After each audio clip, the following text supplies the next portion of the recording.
Hi అండి, అందరికీ నమస్తే. Welcome to our channel Telugu tasty foods and blogs. అందరూ ఎలా ఉన్నారండి? అందరూ బాగుండాలి, అందులో మేము ఉండాలి. నేను చేయబోయే రెసిపీ వచ్చేసి నూలుకోలు అని పిలుస్తారండి. ఈ వెజిటేబుల్ని వచ్చేసి మేమైతే కర్ణాటకనైతే టెంపుల్స్ అనేది విజిట్ చేసుకోవడానికైతే వెళ్ళాము. అక్కడైతే నేనైతే మనకి దొరకవు కాబట్టి నేనైతే తీసుకొచ్చానండి. ఇది కన్నడలో నూలుకోలు అని పిలుస్తారంటండి. వాళ్ళనైతే అడిగి తెలుసుకున్నాను. ఒక గ్లాస్ వరకు అయితే ముందుగానైతే ఉలవల్ని నానబెట్టుకోవాలి. నూలుకోలు ఆకులను అయితే కడిగేసుకొని వాటర్లో శుభ్రంగా కడిగిన తర్వాత నేనైతే సన్నగా కట్ చేసుకుంటున్నాను. ఇంకా వీటి కాంబినేషన్లో వచ్చేసి తోటకూర కానివ్వండి, ఇంకా మెంతి కానివ్వండి, ఉలవలతో మనకి ఈ నూలుకోలు అనేది దొరకదు కాబట్టి వెజిటేబుల్ నూలుకోలు అవి క్యాబేజ్లా ఉన్నాయండి. 2 పెద్దపాటి ఉల్లిపాయలు, 2 ఆనియన్స్, 4 పచ్చిమిర్చి, వెల్లుల్లి రెబ్బలు సన్నగా కట్ చేసుకున్నాను. కొత్తిమీర అయితే అన్నీ రెడీగా పెట్టుకున్నానండి. కట్ చేసుకున్న నూలుకోలు ఆకులను అయితే మిక్సీ జార్లో వేసుకొని మెత్తగా గ్రైండ్ చేసుకోవాలి. అలాగే ఉలవలు 3 నుంచి 4 గంటలు నానిన తర్వాత నేను వడగట్టుకొని మిక్సీ జార్లో వేసుకొని మెత్తగా గ్రైండ్ చేసుకుంటున్నాను. ఒక గిన్నెకైతే నేను ఆయిల్ ముందుగానే అప్లై చేసుకొని ముందుగానైతే గ్రైండ్ చేసిన ఉలవల పేస్ట్ని అయితే వేసుకుంటున్నాను. తర్వాత నూలుకోలు పేస్ట్ని కూడా వేసుకుంటున్నాను. ఆకుల పేస్ట్ని అయితే వేసుకుంటున్నాను. ఇంగ్లీష్లో అయితే ఈ నూలుకోలు అనేదాన్ని కోలాబీ అంటారంటండి. 4 వెల్లుల్లి రెబ్బలు, కొద్దిగా జీలకర్ర, 2 పచ్చిమిర్చి అయితే చిన్న రోట్లో దంచుకొని వేసుకుంటున్నాను. ఒక హాఫ్ టీ స్పూన్ వరకు అయితే చిల్లీ ఫ్లేక్స్ వేసుకొని మంచిగా కలుపుకోవాలి. నేను తీసుకున్న క్వాంటిటీకి అయితే ఒక గ్లాస్ ఉలవలకి 3 నూలుకోలు కాయలకి వెళ్ళిన ఆకైతే సరిపోయిందండి నాకు. ఒక పావు టీ స్పూన్ వరకు అయితే వేయించుకున్న జీలకర్ర పొడి,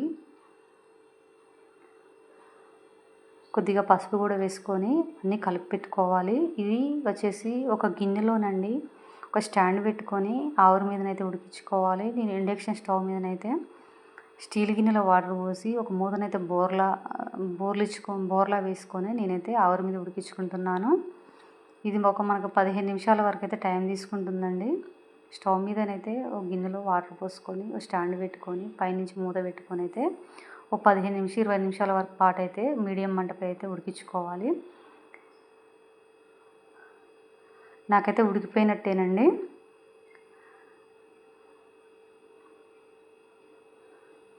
నేనైతే సన్న పీసెస్ కానైతే రెక్టాంగిల్ షేప్లోనైతే కట్ చేసుకుంటున్నానండి.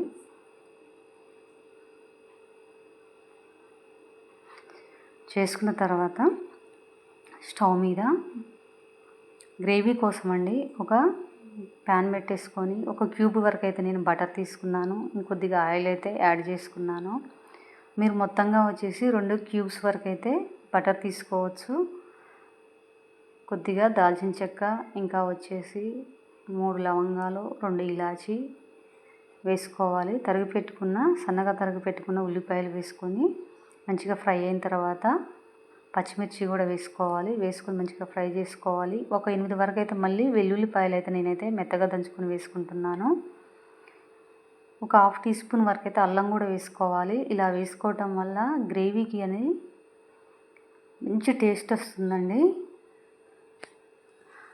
మూత పెట్టుకొని మంచిగా ఫ్రై చేసుకోవాలి. ఒక బిర్యానీ ఆకు కూడా వేసుకోవాలండి. కొద్దిగా కరివేపాకు కూడా వేసుకుంటున్నాను నేను. వేసుకొని మంచిగా ఫ్రై చేసుకోవాలి. అయితే మనకి నూలుకోలు అనేది మనకి ఇక్కడ దొరకదండి. అందుకే ఇంకా ఉలవలకి ఇంకా మనకి ఆకు నూలుకోలు అనేది మనకి అవైలబుల్గా ఉండదు కాబట్టి తోటకూర కానీ, ఇంకా వచ్చేసి మెంతి కాంబినేషన్లో చేసుకోవచ్చు. మనం నానబెట్టుకొని సేమ్ నేను ఎలా చేసానో అలా చేసుకోండి, చాలా బాగుంటుంది. ఇంకా వచ్చేసి మెత్తగా చేసుకున్న టమాటో ప్యూరీని కూడా వేసుకొని మంచిగా ఫ్రై చేసుకోవాలి. ఒక కప్పు వరకు అయితే నేను పెరుగు తీసుకుంటున్నాను. 1.5 స్పూన్ వరకు అయితే కారం, ఒక హాఫ్ టీ స్పూన్ వరకు అయితే సాల్టు, ఒక పావు టీ స్పూన్ వరకు అయితే ధనియా పౌడర్, ఒక పావు టీ స్పూన్ వరకు అయితే వేయించుకున్న జీరా పౌడర్, ఇంకా ఒక హాఫ్ టీ స్పూన్ వరకు అయితే పసుపు వేసుకుంటున్నాను. టొమాటో ప్యూరీ వచ్చేసి పూర్తిగా పచ్చివాసన పోయిన తర్వాత మసాలాలు కలుపుకున్న పెరుగునైతే వేసుకొని మంచిగా కలుపుకోవాలి. ఉండలు అనేది లేకోకుండా, లేకపోతే విస్కర్తో కూడా మనం విస్కర్తో మంచిగా ఉండలు లేకోకుండా కూడా ముందుగా చేసుకోవచ్చండి. ఉండలు లేకోకుండా కలుపుకోవాలి. స్టవ్ మీద నేనైతే మూగుడు పెట్టేసుకొని ఈ కట్లెట్గా చేసుకున్న నూలుకూల ఆకు ఇంకా ఉలవల పేస్టుని కట్లెట్లు అయితే నేను ఆయిల్ వేసుకొని అయితే వేయించుకోవాలి. ఇవి రైస్లో కాంబినేషన్లో కానివ్వండి, చపాతీ ఇంకా పుల్కా వచ్చేసి ఇంకా దోశకు కానివ్వండి మంచి కాంబినేషను.